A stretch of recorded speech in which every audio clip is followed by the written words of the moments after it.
श्री हरी विष्णू महाराज की जय. ओम नमो भगवते वासुदेवाय. नमस्कार भक्तांनो. आज आपण अशा एका पवित्र एकादशीची कथा ऐकणार आहोत, जिचे नाव आहे कामिका एकादशी. हिंदू धर्मामध्ये एकादशीला अत्यंत पवित्र स्थान आहे. प्रत्येक महिन्यात 2 एकादशी येतात आणि प्रत्येक एकादशीचे स्वतःचे वेगळे महत्त्व सांगितले जाते. पण कामिका एकादशीचे महत्त्व विशेष मानले जाते. असे म्हटले जाते की या दिवशी मनापासून भगवान विष्णूंचे स्मरण करून, उपवास किंवा सात्विक आहार करून, पूजा अर्चना आणि नामस्मरण केले तर मनातील अनेक नकारात्मक विचार दूर होतात आणि भक्ताच्या जीवनात श्रीहरींची कृपादृष्टी निर्माण होते. भक्तांनो, एकादशी म्हणजे केवळ अन्नत्याग नव्हे. एकादशी म्हणजे आपल्या मनातील वाईट विचारांचा त्याग, क्रोधाचा त्याग, अहंकाराचा त्याग, मत्सराचा त्याग आणि सर्वात महत्त्वाचे म्हणजे स्वतःला भगवान विष्णूंच्या चरणी अर्पण करण्याचा दिवस. आजची ही कथा शेवटपर्यंत नक्की ऐका, कारण या कथेमध्ये एक सुंदर संदेश आहे. भगवान श्रीहरी भक्ताच्या बाह्य रूपाकडे पाहत नाहीत, ते भक्ताच्या मनातील भावना पाहतात. कामिका एकादशीचे महत्त्व प्राचीन काळी एकदा धर्मराज युधिष्ठिरांनी भगवान श्रीकृष्णांना विचारले, हे प्रभो, श्रावण महिन्यात येणाऱ्या एकादशीचे नाव काय आहे, तिचे महत्त्व काय आहे आणि तिचे व्रत केल्याने भक्ताला कोणते पुण्य प्राप्त होते. तेव्हा भगवान श्रीकृष्ण म्हणाले, हे युधिष्ठिरा, श्रावण कृष्ण पक्षातील एकादशीला कामिका एकादशी असे म्हणतात. ही एकादशी भगवान विष्णूंना अत्यंत प्रिय आहे. या दिवशी भगवान विष्णूंची भक्ती, नामस्मरण, दीपदान, पूजन आणि सत्कर्म करण्याला विशेष महत्त्व सांगितले जाते. जो भक्त श्रद्धेने श्रीहरींचे स्मरण करतो, त्याच्या मनाला शांती मिळते आणि त्याला आपल्या जीवनातील चांगल्या मार्गावर चालण्याची प्रेरणा मिळते. भगवान विष्णू म्हणजे पालन करते. ते भक्ताच्या जीवनातील अंधकार दूर करून त्याला धर्म, सत्य आणि भक्तीचा मार्ग दाखवतात. कामिका एकादशीची कथा चला आता ऐकूया. कामिका एकादशीशी संबंधित पौराणिक कथा. प्राचीन काळी एका राज्यामध्ये एक पराक्रमी जमीनदार राहत होता. तो स्वभावाने कठोर होता. त्याच्याकडे भरपूर संपत्ती होती, नोकर-चाकर होते आणि समाजात त्याचा मोठा दबदबा होता. परंतु त्याच्या मनात अहंकार खूप वाढला होता. तो स्वतःच्या शक्तीवर गर्व करत असे. एके दिवशी त्याचा एका ब्राह्मणाशी वाद झाला. वाद वाढत गेला. क्रोधाच्या भरात त्या जमीनदाराच्या हातून ब्राह्मणाचा मृत्यू झाला. क्षणभरानंतर त्याला आपल्या चुकीची जाणीव झाली. त्याच्या मनाला प्रचंड पश्चात्ताप झाला. तो विचार करू लागला, माझ्याकडून हे इतके मोठे पाप कसे घडले. तो रात्रभर झोपू शकला नाही. त्याच्या डोळ्यासमोर त्या घटनेचे दृश्य पुन्हा पुन्हा येत होते.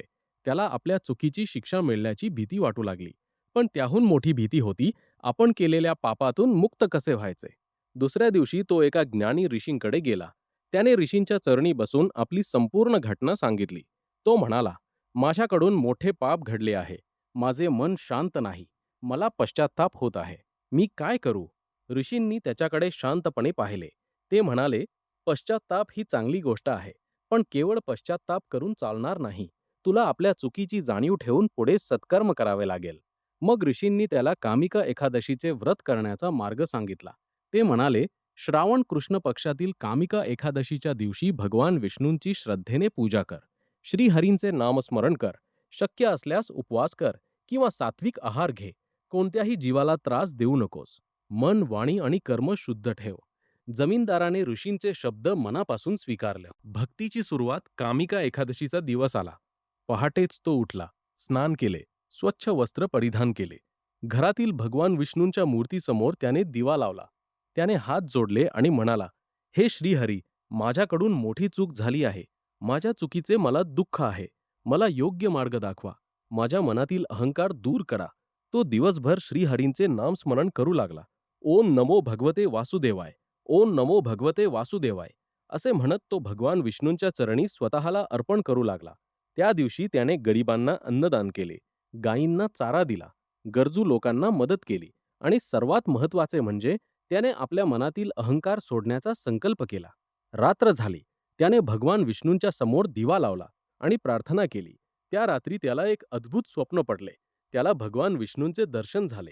भगवान विष्णूंनी त्याला आशीर्वाद देत म्हटले, तुझी चूक मोठी होती, पण तुला तुझ्या चुकीची जाणीव झाली आहे.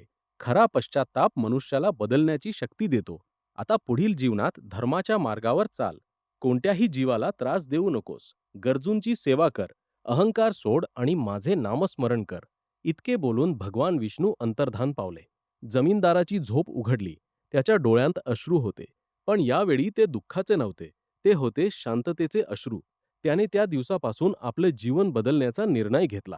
तो गरिबांची मदत करू लागला, गरजू लोकांना अन्न देऊ लागला आणि प्रत्येक एकादशीला भगवान विष्णूंचे स्मरण करू लागला. या कथेचा संदेश बघतांनो, ही कथा आपल्याला एक अत्यंत मोठा संदेश देते. आपल्या आयुष्यात चुका होऊ शकतात, पण चूक झाल्यानंतर ती मान्य करणे आणि स्वतःमध्ये सुधारणा करणे हेच खरे मोठेपण आहे. आपण कितीही श्रीमंत असलो, कितीही शक्तिशाली असलो, कितीही मोठे पद आपल्याकडे असले, अहंकार मनुष्याला खाली आणतो, पण नम्रता आणि भक्ती मनुष्याला उंचावते. म्हणून कामिका एकादशीच्या दिवशी आपण भगवान विष्णूंकडे केवळ पैसा मागू नये. त्यांच्याकडे मागावे, हे श्रीहरी मला चांगली बुद्धी द्या, माझ्या मनातील वाईट विचार दूर करा, माझ्या कुटुंबात सुख शांती ठेवा, मला योग्य मार्गावर चालण्याची शक्ती द्या, माझ्या हातून कोणाचेही वाईट होऊ देऊ नका. ही प्रार्थना केली तर मनाला वेगळीच शांती मिळते. कामिका एकादशीला काय करावे? भक्तांनो, धार्मिक परंपरेनुसार या दिवशी भगवान विष्णूंची पूजा करणे, त्यांचे नामस्मरण करणे आणि सात्विक जीवन जगणे शुभ मानले जाते. सकाळी लवकर उठून स्नान करा, घरातील देवघर स्वच्छ करा, भगवान विष्णूंच्या मूर्तीसमोर दिवा लावा, तुळशीपत्र अर्पण करा, फुले अर्पण करा आणि मनापासून म्हणा, ओम नमो भगवते वासुदेवाय.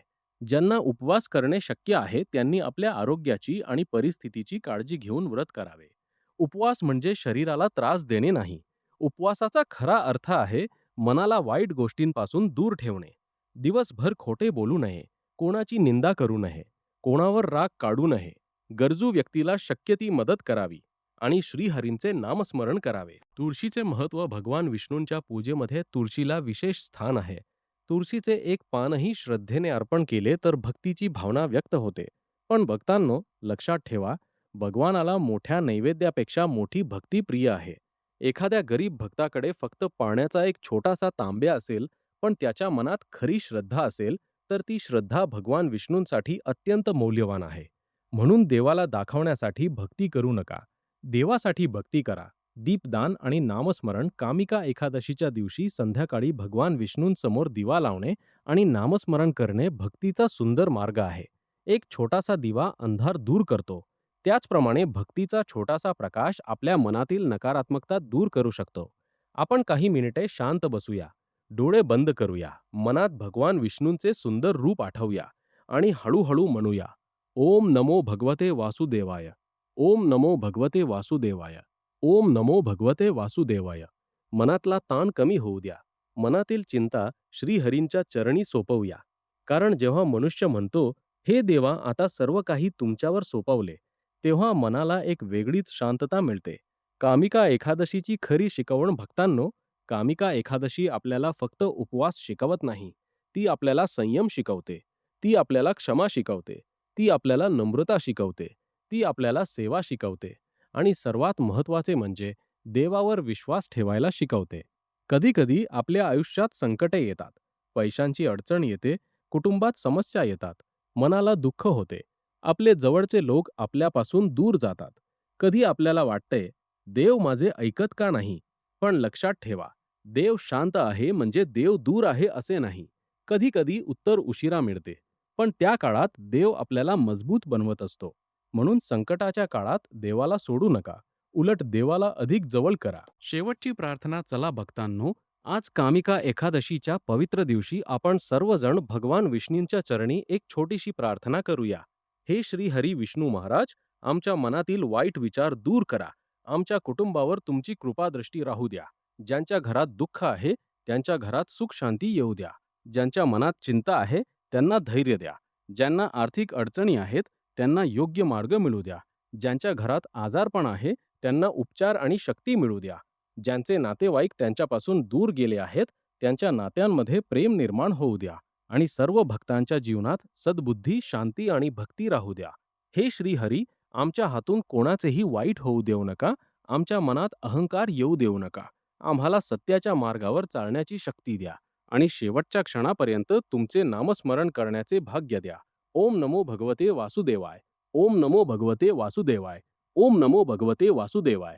भक्तांनो, जर तुम्हाला ही कामिका एकादशीची कथा आवडली असेल तर हा व्हिडिओ तुमच्या कुटुंबातील आणि मित्रपरिवारातील भक्तांपर्यंत नक्की पोहोचवा. व्हिडिओला लाईक करा आपल्या चॅनलला सबस्क्राईब करा आणि कमेंटमध्ये श्रद्धेने लिहा ओम नमो भगवते वासुदेवाय. कदाचित तुमची ही छोटीशी कमेंट एखाद्या दुसऱ्या भक्ताला श्रीहरींच्या नामस्मरणाशी जोडेल. भगवान श्रीहरी विष्णू महाराजांची कृपा आपल्या सर्वांवर सदैव राहो. जय श्री हरी विष्णू.